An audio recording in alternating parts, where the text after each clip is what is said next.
নমস্কার বন্ধুরা, শেয়ার আর মিউচুয়াল ফান্ডের বিনিয়োগকারীদের জন্য দুঃসংবাদ। এইবারের বাজেটেতে শেয়ার আর মিউচুয়াল ফান্ড বিক্রি করে আপনার যে ক্যাপিটাল গেন হয়, সেই গেনের উপর যে ট্যাক্স দিতে হয়, সেই ট্যাক্সের হার বাড়িয়ে দিল কেন্দ্রীয় সরকার। আজ অর্থমন্ত্রী নির্মলা সীতারামন যে বাজেট পেশ করেছেন, সেই বাজেটে এটা প্রপোজ করেছেন ইকুইটি এবং ইকুইটি রিলেটেড যেসব প্রোডাক্টগুলো আছে, সেই প্রোডাক্টের ক্ষেত্রে ক্যাপিটাল গেন ট্যাক্সের হার বেড়ে যাচ্ছে। আপনারা জানেন যে ইকুইটি রিলেটেড প্রোডাক্ট যেমন ধরুন শেয়ার বা মিউচুয়াল ফান্ড, এইখানে যখন ইনভেস্ট করা হয়, সেই ইনভেস্ট থেকে যখন আপনার প্রফিট হয়, তো তাকে বলা হয় ক্যাপিটাল গেন। এই ক্যাপিটাল গেনেরও দুটো ভাগ আছে, একটাকে বলা হয় শর্ট টার্ম ক্যাপিটাল গেন, আর একটাকে বলা হয় লং টার্ম ক্যাপিটাল গেন। আপনি ইনভেস্ট করার 1 বছরের মধ্যে যদি আপনি যেটাতে ইনভেস্ট করেছেন সেটা যদি বিক্রি করে দেন এবং সেখান থেকে যদি আপনার প্রফিট হয়, সেটাকে বলবো শর্ট টার্ম ক্যাপিটাল গেন। আর যদি আপনি ইনভেস্ট করার 1 বছর পরেতে যদি বিক্রি করেন, তখন যে গেনটা হয় সেটাকে বলা হয় লং টার্ম ক্যাপিটাল গেন। এটা হচ্ছে ইকুইটি বা ইকুইটি রিলেটেড প্রোডাক্ট যেগুলো আছে তার ক্ষেত্রে অ্যাপ্লিকেবল।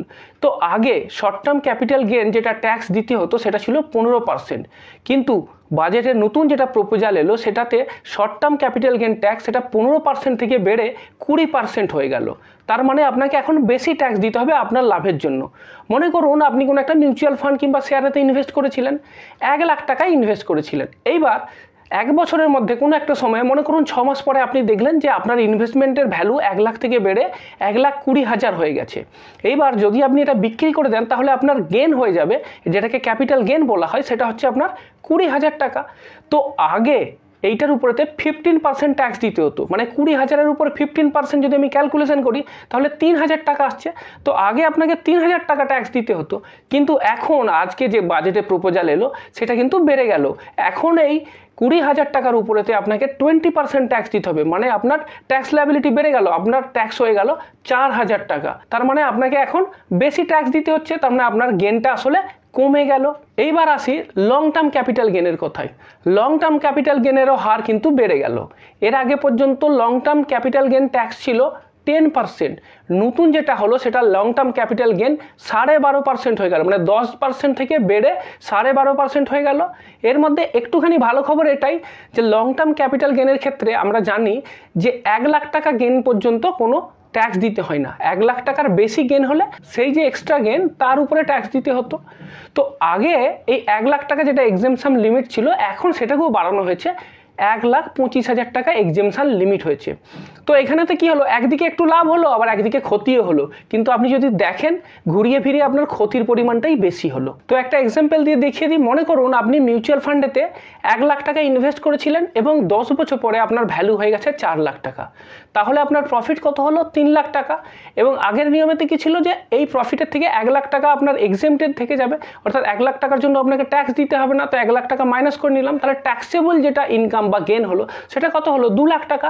এবার এই 2 লাখ টাকার উপরে 10% ট্যাক্স দিতে হতো, তাহলে তার কত আসছে? 2 লাখ টাকার 10% যদি আমরা হিসেব করি সেটা হচ্ছে 20,000 টাকা।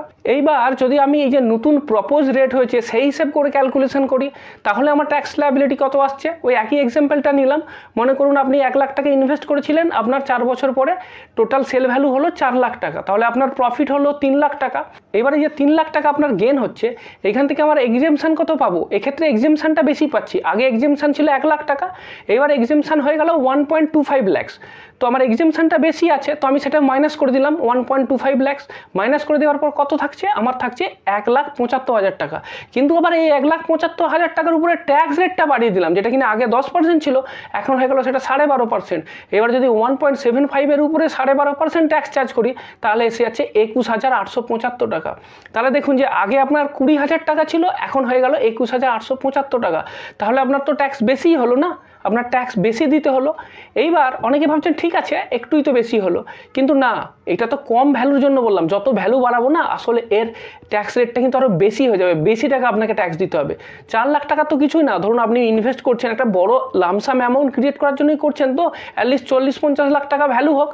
দেখুন আমি যদি একটা বড় অ্যামাউন্টের ক্ষেত্রে ক্যালকুলেশন করি, তাহলে দেখবেন ট্যাক্স কিন্তু আরও অনেক বেশি দিতে হবে। মনে করুন যে আপনি 10 লাখ টাকা ইনভেস্ট করেছিলেন এবং সেই 10 লাখ টাকা ভ্যালু হয়ে গেছে 50 লাখ টাকা। এইবার এক্ষেত্রে যদি আমি ওল্ড ট্যাক্স রিজিমটা দেখি, মানে ওল্ড যেটা ট্যাক্স রেট ছিল সেটা যদি ক্যালকুলেশন করি, তাহলে কি আসছে, প্রফিট হলো আমার 40 লাখ টাকা, এক্সেমশন রয়ে গেল 1 লাখ টাকা, 39 লাখের উপর ট্যাক্স দিতে হবে, 39 লাখের 10% হয়ে গেল 3.9 লাখ। এইবার যেটা নিউ ট্যাক্স রেট প্রপোজড হচ্ছে সেটার হিসাবে যদি ক্যালকুলেশন করি, তাহলে কি দেখা যাচ্ছে, আমার প্রফিট তো 40 লাখ, এবার এখান থেকে মাত্র এক্সেমশন পাবো 1.25 লাখ। তো এটা এক্সেমশনটা মাইনাস করে দিলেও ট্যাক্সেবল যেটা গেন সেটা কত এসে যাচ্ছে, 38.75 লাখ। এইবার এর যদি 12.5% ক্যালকুলেশন করি, তাহলে এসে যাচ্ছে 4.84 লাখ। দেখুন আগে ছিল 3.9 লাখ, এখন হয়ে গেল 4.84 লাখ, প্রায় 1 লাখ টাকা এক্সট্রা আপনাকে ট্যাক্স দিতে হচ্ছে। তাহলে আপনি কি বুঝতে পারলেন যে লং টার্ম ক্যাপিটাল গেনের ক্ষেত্রেও কিন্তু কিছু লাভই হলো না, ওই লিমিট একটু বাড়িয়েছে, সেটাই যে স্বস্তি। তো এই জন্যই আমাদের যেটা করতে হবে, এই যে লিমিট আছে এইটাকে কিন্তু জুডিশিয়াসলি ইউজ করতে হবে। এই লং টার্ম ক্যাপিটাল গেনের যে ছাড়টা আছে 1.25 লাখ, এইটাকে ইউজ করে একটা খুব সুন্দর জিনিস করা যেতে পারে, ট্যাক্স বাঁচানোর একটা উপায় বলতে পারেন, সেটাকে বলা হয় ট্যাক্স হারভেস্টিং। তো ট্যাক্স হারভেস্টিং নিয়ে একটা ভিডিও অলরেডি আমি বানিয়েছি, আপনারা যদি চান আর একটা সেপারেট ভিডিও আবারও বানাবো, কিন্তু আমি চাই যে আপনারা এই ট্যাক্স হারভেস্টিং ব্যাপারটা বুঝুন, কারণ এটা কিন্তু খুব ক্রুশিয়াল হয়ে যাচ্ছে আস্তে আস্তে, কারণ যত ট্যাক্স বাড়তে থাকছে আপনাকে কিন্তু ট্যাক্স বাঁচাতে হবে। তো সেই জন্য লিগ্যাল উপায়তে ট্যাক্স হারভেস্টিং নিয়ে আরও একটা ভিডিও বানাবো, আপনারা কমেন্ট করে জানান আপনারা এটা শুনতে চান কিনা, তাহলে আমি এই নিয়ে আবার একটা সেপারেট ভিডিও বানাবো। তো আমরা একটা জিনিস দেখতে পাচ্ছি যে মধ্যবিত্ত বিনিয়োগকারীদের জন্য কিন্তু একটা খারাপ সময়ই বলতে পারেন, কারণ দেখুন আমরা যা ইনকাম করছি সেই ইনকামে তো প্রথমে আমাদেরকে ইনডাইরেক্ট ট্যাক্স দিতে হয়, সেটা সবাইকে দিতে হয়, ধনী গরিব সবাইকে ইনডাইরেক্ট ট্যাক্স দিতে হচ্ছে। যে কোনো জিনিস আমরা কিনি না কেন তাতে তো জিএসটি লাগে, আর সবথেকে বড় কথা জিএসটির নাম করে সমস্ত প্রোডাক্টেই প্রায় ট্যাক্স লেগে গেল, কিন্তু পেট্রোপণ্যের যে প্রোডাক্টগুলো ছিল সেইটা জিএসটির আওতায় এলো না, সেখানেতে কিন্তু আগের ট্যাক্সই চলছে, হাই ট্যাক্স রেট দিতে হচ্ছে। তারপরে ধরুন ইনকাম ট্যাক্স, যেটা ডাইরেক্ট ট্যাক্স, সবাই দেয় না, কিন্তু আজকাল এমন হয়ে গেছে যে 3 লাখের উপরে ইনকাম হলেই তো ট্যাক্স দিতে হবে, বর্তমান যুগে 3 লাখের উপরে ইনকাম হলেই ট্যাক্স দিতে হচ্ছে। এই যে লিমিটটা ওল্ড ট্যাক্স সিস্টেমে, সেটাও তো অনেক দিন আগে, প্রায় 10 সাল হতে চললো, সেই যে লিমিটটা সেটাও এখনো বাড়ানো হয়নি। সুতরাং আপনার ট্যাক্স লায়াবিলিটিটাও বাড়ছে, কারণ এক্সেমশন লিমিট যেটা সেটা তো এখনো কমই আছে, আগের মতোই আছে। তো এত কিছু বাঁচিয়ে আপনি কিছু টাকা জমা করলেন, সমস্ত কিছু কম্প্রোমাইজ করে, খরচ কাটছাঁট করে আপনি কিছু টাকা জমা করলেন। এইবার সেই জমা টাকাটা আপনি কোথায় ইনভেস্ট করবেন? যেখানে গ্যারান্টেড রিটার্ন আছে সেই সমস্ত জায়গাগুলোর মধ্যে আপনি যদি রিটার্ন দেখেন, কি দেখতে পাবেন? কোনো রিটার্নই নেই, ইনফ্লেশনকেই বিট করতে পারে না। ইভেন গভর্নমেন্টের যে স্মল সেভিং স্কিম আছে পিপিএফ, তারও তো ইন্টারেস্ট রেট 7.1% কয়েক বছর ধরে চলে আসছে, সেটাকেও এখনও গভর্নমেন্ট বাড়ায়নি। তো আপনার কাছে যেসব গ্যারান্টেড রিটার্ন ইনস্ট্রুমেন্টগুলো আছে সেইখান থেকে যে ইন্টারেস্ট পাচ্ছেন সেটা দিয়ে ইনফ্লেশন বিট করাই যাবে না। এইবার ভাবুন আপনার একটু অ্যাসপিরেশন আছে, আপনি হায়ার স্টাডি করতে চান, হায়ার স্টাডিজের খরচা দেখেছেন তো, ইনফ্লেশন কত হায়ার স্টাডিজে, 12-14% হারে ইনফ্লেশন হয়ে যাচ্ছে। তো তার জন্য ফিনান্স করতে গেলে আপনাকে তো এমন জায়গায় ইনভেস্ট করতে হবে যেখান থেকে ভালো রিটার্ন পাবে। কিংবা ধরুন মেডিকেল কস্ট 14-15% হারে প্রতি বছর বেড়ে যাচ্ছে, গভর্নমেন্ট থেকে তো কিছুই পাওয়া যায় না, সরকারি হসপিটালে কজন সুযোগ পায়? সুতরাং বুঝতেই পাচ্ছেন যে মেডিকেল কস্ট বলুন, হায়ার এডুকেশনের কস্ট বলুন, গভর্নমেন্ট থেকে কিছুই পাওয়া যায় না, আপনাকে নিজেকেই ফিনান্স করতে হবে। কিন্তু তার জন্য আপনি কোথায় ইনভেস্ট করবেন? আপনাকে তো আমি বললামই যে গ্যারান্টেড জায়গা থেকে পাওয়া যাবে না। আপনার জন্য একটি অপশান ছিল, সেটা হচ্ছে আপনি একটু রিস্ক নিয়ে হলেও ইকুইটি কিংবা মিউচুয়াল ফান্ডে ইনভেস্ট করতেন। তো মিউচুয়াল ফান্ডে ইনভেস্ট করার জন্য রিস্ক আছে, তো রিস্ক আপনি নিলেন, রিস্ক নিয়ে এটা আশা করছেন যে একটু ভালো রিটার্ন আসুক, কিন্তু গভর্নমেন্টের চোখ সেখানেও পড়ে গেছে। গভর্নমেন্ট সেটার উপরে তো আগেই ট্যাক্স বসিয়েছিল, এলটিসিজি 10% ছিল, সেটাকে বাড়িয়ে এখন 12.5% করে দিল। এসটিসিজি 15% ছিল, সেটাকে বাড়িয়ে 20% করে দিল। মানে কি? মানে আপনি রিস্ক নিয়ে পয়সা ইনকাম করুন, লাভ করুন, তখন আমি ট্যাক্স নেব, কিন্তু যদি আপনার লস হয়ে যায় তাহলে কিন্তু আপনাকে আমি রেস্কিউ করবো না, তাহলে কিন্তু আপনি ডুবলেন। মানে রিস্ক আপনার, লাভ হলে প্রফিট আমার, এইভাবেই তো চলছে। এইভাবে কি হচ্ছে যে গভর্নমেন্ট আপনাকে ট্যাক্স বাড়িয়ে চলেছে। এর পিছনে একটা কারণ আছে বলে আমার খুব মনে হয়, আর সেটা কি জানেন? সেটা হচ্ছে যে ব্যাংকিং সিস্টেমেতে কিন্তু টাকা আসা কমে গেছে।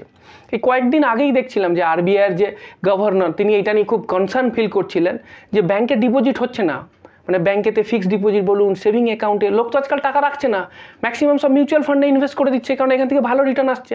তো ব্যাংকের জন্য একটা চিন্তার বিষয়, ব্যাংকের লোনের চাহিদা আছে কিন্তু ব্যাংকের ডিপোজিট করার লোক নেই। তো ব্যাংকের যে ক্রেডিট টু ডিপোজিট রেশিও সেইটা বেড়ে যাচ্ছে, সেই লিমিটটা তো ক্রস করে যাচ্ছে, মানে ডিপোজিট করার লোকের সংখ্যা কম কিন্তু লোন নেবার সংখ্যা বেশি। তো সেইখানের জন্য ব্যাংকের জন্য চিন্তা, কিভাবে সস্তায় ফান্ড আসবে। তো ফিক্সড ডিপোজিটে তো লোক ইনভেস্ট করছে না, তো লোককে যেভাবে ডিসকারেজ করতে হবে, মিউচুয়াল ফান্ড বা শেয়ার জায়গাগুলোতে যদি ট্যাক্স বাড়িয়ে দেওয়া হয় তখন লোক আবার একটু ডিমোটিভেট হবে, ঘুরিয়ে ফিরে আবার ফিক্সড ডিপোজিটে আসবে, ব্যাংকে ইনভেস্ট করবে। তো ব্যাংকিং সিস্টেমেতে বেশি বেশি করে মানি ফ্লো হবে। তো এইটা একটা কারণ হতে পারে বলে এটা আমার নিজস্ব অভিমত, কেউ এটাকে অন্যভাবে নেবেন না। আমার মনে হলো, কারণ বেশ কয়েকদিন ধরেই বিভিন্ন জায়গাতে দেখছিলাম যে এটা একটা কিন্তু বড় কনসার্ন ব্যাংকিং সিস্টেমের জন্য, যে এখানে ডিপোজিট হচ্ছে না। রিটেল যারা ইনভেস্টার, যারা কিনা আগে ব্যাংকেতে ফিক্সড ডিপোজিট করতো, সেভিং অ্যাকাউন্টে টাকা রাখতো, তারা সব টাকা মিউচুয়াল ফান্ডে গিয়ে দিচ্ছে। তো সেই কারণের জন্য হতে পারে যে এখানটাতে ট্যাক্সটা একটু বাড়িয়ে দিয়েছে।